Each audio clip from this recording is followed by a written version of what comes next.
இந்த கலை விழா நமது மாணவர்களின் திறமை, கலை, இலக்கியம் மற்றும் ஆக்கத்திறனை ஒருங்கே வெளிப்படுத்தும் சிறப்பு நாளாகும்.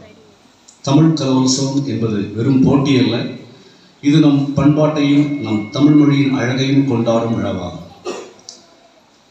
கவிதை மொழிதல், நாடகம், பேச்சு, கட்டுரை எழுதல் போன்ற நிகழ்வுகள் மூலம் தமிழ் மொழியின் பெருமையும் மாணவர்களின் படைப்பாற்றலும் வெளிப்படுகிறது. இந்த விழாவை சிறப்பாக நடத்த ஒத்துழைத்த ஆசிரியர்களுக்கும் பணியாளருக்கும் மனமார்ந்த பாராட்டுகள். அனைத்து போட்டியாளர்களுக்கும் வாழ்த்துக்கள். வெற்றி பெறுவது முக்கியம்தான், ஆனால் உற்சாகத்துடன் கலந்து கொள்வதே மிகப்பெரிய வெற்றி. இன்றைய தமிழ் கலை விழா 2022 மாணவர்களின் கற்றலுக்கும் வெளிப்பாட்டுக்கும் ஒருமைப்பாட்டுக்கும் ஒரு புதிய வெளிச்சமாக அமையட்டும்.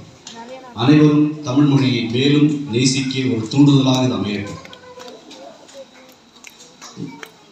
மீண்டும் ஒரு முறை கூட இந்த நிகழ்விற்கு வருகை தந்த அனைவரையும் மனமார்ந்த வரவேற்புடன் வாழ்த்துகிறேன். அனைத்து மாணவர்களுக்கும் சிறப்பாக பங்கேற்று பெருமை சேர்க்க வாழ்த்துக்கள். நன்றி, வணக்கம்.